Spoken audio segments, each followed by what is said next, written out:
الحمدللہ رب العالمین والعاقبۃ للمتقین والصلاة والسلام علی سید الانبیاء والمرسلین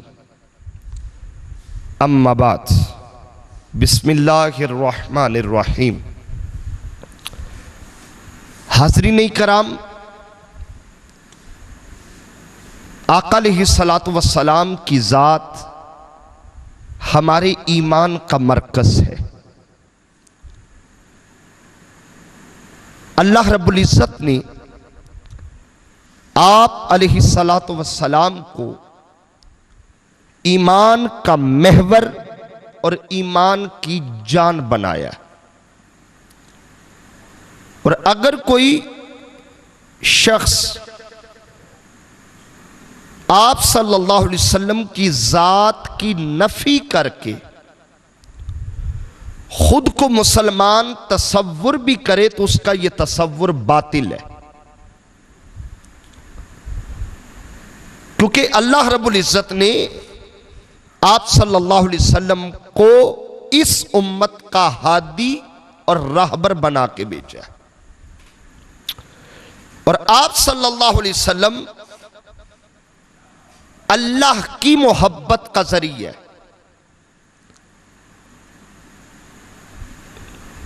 اور آپ صلی اللہ علیہ وسلم سے محبت کرنے کا طریقہ کیا ہے۔ میں یہ سارا تصور جو آپ کے سامنے رکھا ہے، جامع ترمذی کی ایک حدیث ہے، حضرت عبداللہ ابن عباس اس حدیث کے راوی ہے۔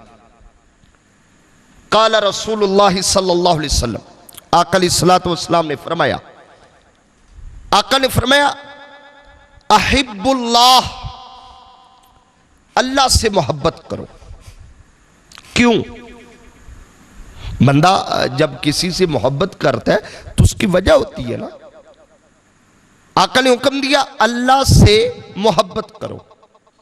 کیوں؟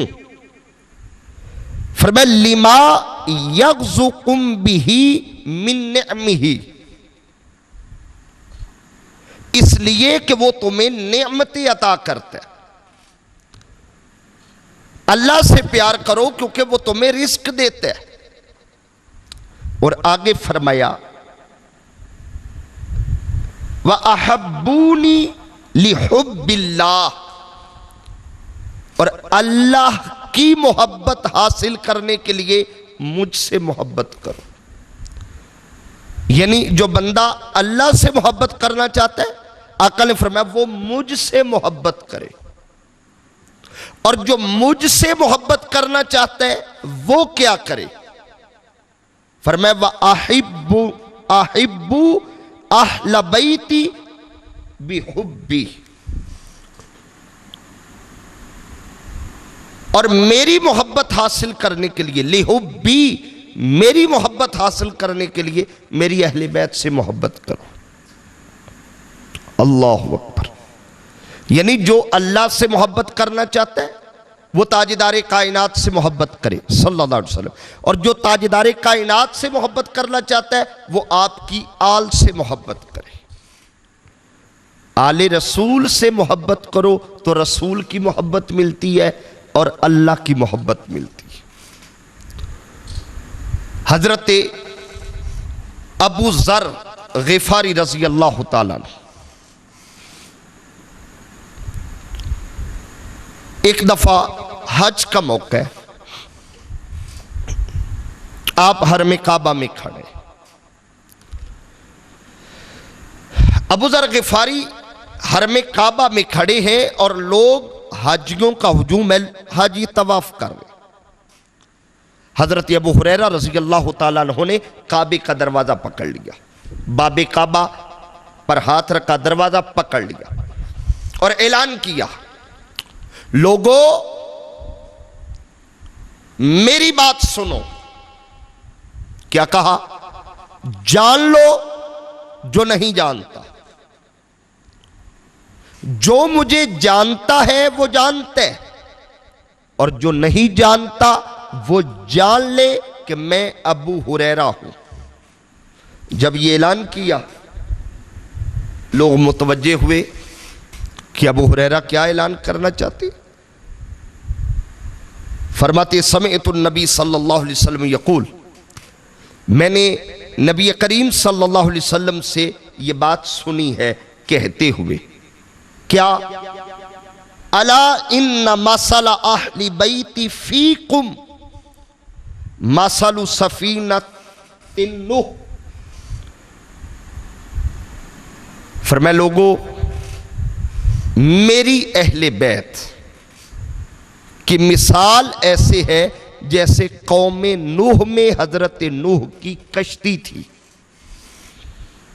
آپ کو پتہ ہے نا، جب عذاب آیا تو حضرت نوح علیہ السلام پہلے سے کشتی تیار کر رہے تھے، آپ نے اپنے ماننے والوں کو اس کشتی میں سوار کر لیا، اور عذاب الہی سے صرف وہ بچ پایا جو اس کشتی میں سوار ہوا تھا، حتیٰ کہ آپ کا بیٹا، ناظرین حضرت نوح کا بیٹا اس کشتی میں سوار نہیں ہوا جو نوح علیہ السلام نے تیار کر رکھی تھی، اور اعلان کیا تھا عذاب الہی آنے والا ہے، جو میری کشتی میں سوار ہو گیا وہ پار ہو گیا۔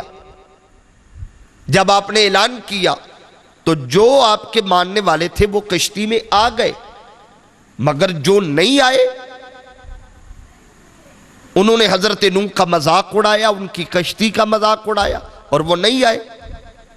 تو پھر کیا ہوا؟ جب پانی کا عذاب آیا تو وہ غرق ہو گئے۔ تو حضور نے فرمایا جس طرح عذاب میں قوم نوح کے لیے، ان کے لیے امان حضرت نوح کی کشتی تھی، میری اہل بیت اسی طرح مثل کشتی نوح ہے۔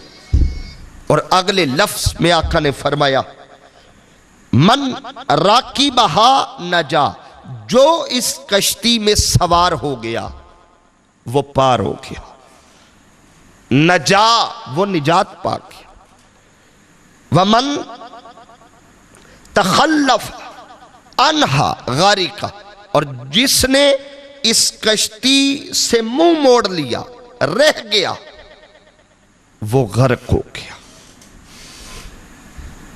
ناظرین اکرام، حضور کی اہل بیت اور اہل بیت کا پیار، ایک حدیث مبارکہ میں آپ کے سامنے رکھنا چاہتا ہوں، صرف حدیث، میں اپنی طرف سے کوئی بات نہیں کر رہا۔ یہ پیار دیتا کیا ہے؟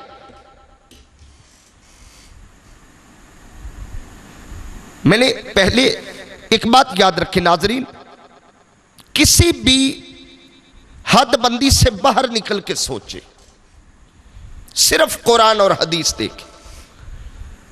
اور یہ جو حدیث میں آپ کے سامنے رکھ رہا ہوں، اسے امام فخر الدین رازی نے تفسیر کبیر میں، امام اسماعیل حقی نے روح البیان میں، علامہ زمخشری نے تفسیر الکشاف میں، شیخ اکبر امام محی الدین ابن عربی نے اپنی تفسیر میں، اور مختلف امام قرطبی نے تفسیر قرطبی میں یہ روایت کی۔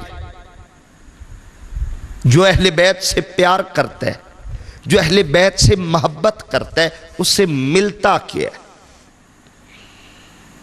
اب میں ایک ایک جملہ پڑھتا جاؤں گا اور آپ نے دیکھنا ہے کہ اہل بیت کا پیار دیتا کیا ہے۔ جس کے پاس یہ دولت آئے وہ کتنا خوش نصیب ہے ناظرین۔ علی کا پیار ضائع تو نہیں جاتا، سیدہ زہرا پاک کا پیار ضائع نہیں جاتا، امام حسین کا ذکر، ان کا پیار کرنا ضائع چلا جائے گا، امام حسن امام حسین کا پیار ضائع چلا جائے گا۔ ناظرین، تاریخ گواہ ہے جنہوں نے اس گھر سے وفا کی ہے، اللہ رب العزت نے ساری عظمتیں اس کے دامن میں ڈال دی۔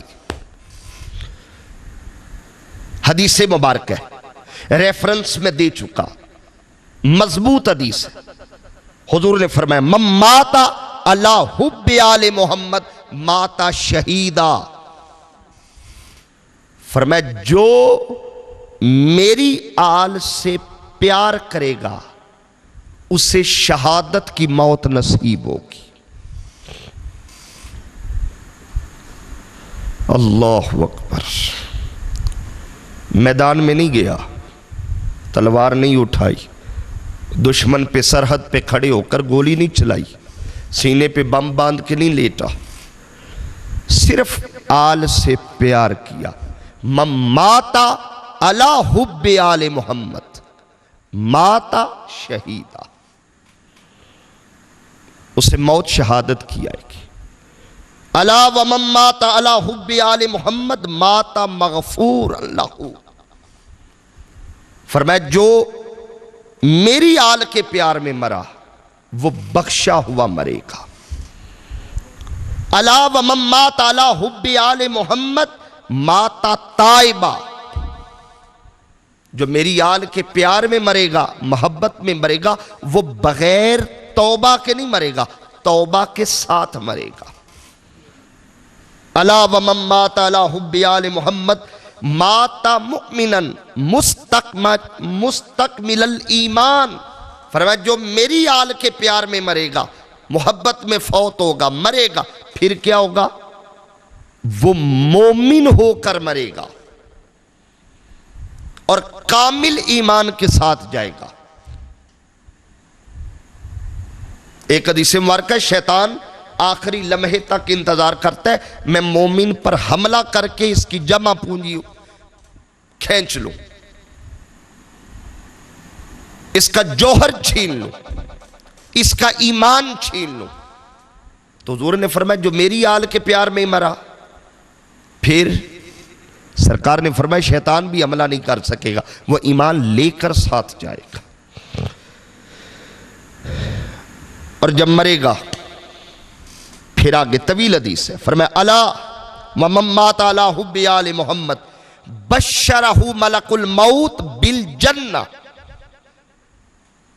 ثم منکرا و نکیرا. جو آل کے پیار میں مرے گا، جب ملک الموت اس کی روح نکالنے آئے گا نا، پہلے جنت کی خوشخبری دے گا، پھر روح نکالے گا. مرنے سے پہلے بندہ جنت دیکھ کے مرے گا، اور جب قبر میں جائے گا، جب منکر نکیر آئیں گے تو وہ بھی آ کر اسے جنت کی خوشخبری دے گی. الا ومن مات علی حب آل محمد فتح لہ فی قبرہ بابان الی الجنہ. فرمایا جو میری آل کے پیار میں مرا، جب قبر میں جائے گا اس کی قبر میں جنت کے 2 دروازے کھلے گی، بابان 2 دروازے. اور پھر فرمایا الا ومن مات علی حب آل محمد جعل اللہ قبرہ مزار الملائکۃ الرحمہ. فرمایا اللہ اس کی قبر کو مزار بنائے گا. قبر اور ہوتی ہے، مزار اور ہوتا ہے. مزار اس قبر، ہر مزار قبر ہوتا ہے لیکن ہر قبر مزار نہیں. مزار اس قبر کو کہتی ہے جس کی زیارت کی جائے، لوگ جس کی زیارت کے لیے جائیں اسے مزار کہتے ہیں. فرمایا جو میری آل کے پیار میں مرے گا، لوگ نہیں، اس کی قبر کو فرشتوں کے لیے مزار بنا دوں گا، فرشتے اس کی قبر کی زیارت کے لیے آئیں گے. اللہ اکبر. ناظرین کرام، اہل بیت کی محبت. اب اس سے بڑھ کر میں اور کیا آپ کے سامنے بات رکھوں ناظرین. ایک حدیث مبارک ہے، ابو مسعود انصاری راوی ہے. حضور نے فرمایا من صلی صلاۃ، جو کوئی شخص نماز پڑھتا ہے، لم یصلی فیہا علیہ، اور وہ اس میں درود نہیں پڑھتا مجھ پہ. ایک شخص نماز پڑھتا ہے، حضور فرما رہے، میرے آقا نے فرمایا، امام دارقطنی السنن میں، بہقی سنن الکبریٰ میں، اور ابن جوزی اور امام شوکانی دیگر محدثین نے اسے نقل کیا. ایک شخص نماز پڑھتا ہے، من صلی صلاۃ، نماز پڑھتا ہے، لم یصلی فیہا علیہ، اور وہ اس میں مجھ پہ درود نہیں پڑھتا، وعلی اہل بیتی، اور نہ میری اہل بیت پہ درود پڑھتا ہے. فرمایا لم تقبل منہ، وہ نماز اس کی قبول نہیں ہوگی. دیکھیے ناظرین، نماز جیسی خالص عبادت خالص، جو صرف اللہ کے لیے. بندہ وضو کرتا ہے اللہ کے لیے، قیام کرتا ہے اللہ کے لیے، تکبیر کہتا ہے اللہ کے لیے، رکوع کرتا ہے اللہ کے لیے، سجدہ اللہ، ساری ارکان اللہ کے لیے کرتا ہے. اور جب نماز مکمل ہو چکی، مولا سلام پھیر دو، رکعتیں مکمل ہو گئی، فرمایا بیٹھ، با ادب طریقے سے بیٹھ، دو زانوں بیٹھ، اب میرے مصطفیٰ اور مصطفیٰ کی آل پہ درود و سلام پڑھ. آقا نے فرمایا جو وہاں درود نہ پڑھے اس کی نماز ہی قبول نہیں. اس لیے امام شافعی رحمۃ اللہ علیہ نے فرمایا تھا کفاکم من عظیم القدر انکم، اہل بیت اس سے بڑھ کر اور کیا آپ کی فضیلت ہوگی اور کیا مقام ہوگا. من لم یصلی علیکم لا صلاۃ لہ، جو آپ پہ درود نہیں پڑھتا اس کی نماز ہی قبول نہیں.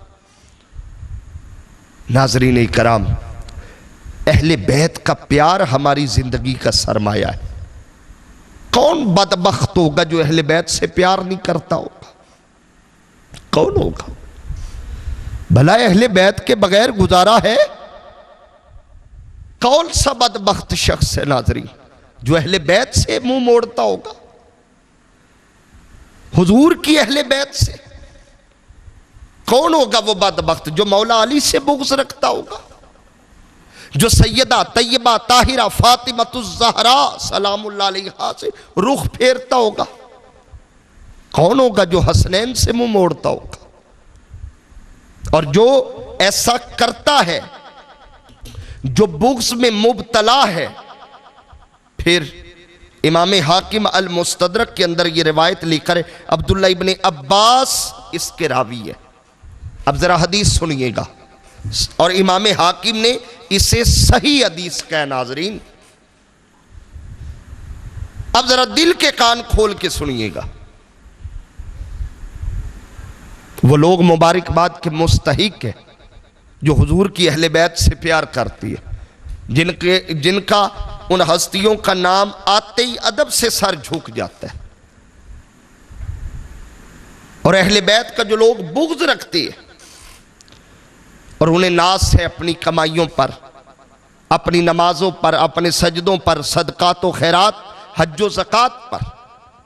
آقا علیہ الصلوۃ والسلام کا یہ فرمان سنیں، فرمایا فَلَوْ أَنَّ رَجُلَ صَفَنَ بَيْنَ الرُّكْنِ وَالْمَقَامِ. عبداللہ ابن عباس سے حضور مخاطب ہے اور وہی حدیث کے راوی ہے. فرمایا اگر کوئی شخص رکن اور مقام ابراہیم کے درمیان کھڑا ہو کے نماز پڑھ رہا ہو، مقام ابراہیم کے ساتھ کھڑا ہے، بیت اللہ سامنے ہے، حرم ہے، اور وہاں نماز پڑھ رہا ہو، وسامہ اور روزہ دار بھی ہو، نماز بھی محلے کی مسجد میں نہیں بیت اللہ میں پڑھ رہا ہو، اور روزہ دار ہو، ثم لقی اللہ، اور پھر اس حالت میں اس کی وفات ہو جائے. کس حالت میں؟ اب ذرا غور کیجئے گا. کس حالت میں؟ بیت اللہ میں ہو، نماز پڑھ رہا ہو، روزے کی حالت میں ہو، اس حالت میں اس کی وفات ہو جائے. وَهُوَ مُبْغِضٌ لِأَهْلِ بَيْتِ، اور وہ آقا فرماتی ہے میری اہل بیت کا بغض دل میں رکھتا ہو. پھر حضور نے فرمایا دخل النار، اللہ اس کی کمائی نہیں دیکھے گا، نمازوں کے انبار نہیں دیکھے گا، اس کا مقام ابراہیم کے قریب کھڑا ہونا نہیں دیکھے گا، روزہ دار ہونا نہیں دیکھے گا. پھر فرمایا داخل النار، اللہ اسے جہنم میں داخل کر دے. ناظرین کرام، اہل بیت سے پیار. ابو سعید خدری کی ایک روایت ہے، حضور نے قسم اٹھائی، فرمایا والذی نفسی بیدی، قسم ہے مجھے اس ذات کی جس کے قبضہ قدرت میں مجھ محمد کی جان ہے، لا یبغضنا اہل بیتی احد الا ادخلہ اللہ النار، جو ہم اہل بیت سے بغض رکھتا ہے اللہ اسے جہنم میں داخل کر دیتا ہے. تو ناظرین کرام، اہل بیت سے پیار ہمارے دین کا تقاضا ہے، ایمان کا تقاضا ہے۔ اور میں اگر ایک بات کہوں تو شاید آپ سمجھ جائیں اکثر لوگ کہ اہل بیت سے پیار یہ ہماری فطرت کا تقاضا ہے۔ تو ان کا پیار، ان سے محبت ہمارے ایمان کا سرمایہ ہے۔ اللہ رب العزت ہمارے ایمان کو اہل بیت کی محبت سے مزید سرشار اور معمور فرمائے۔ وَمَا عَلَيَّ إِلَّا الْبَلَاغُ الْمُبِينُ۔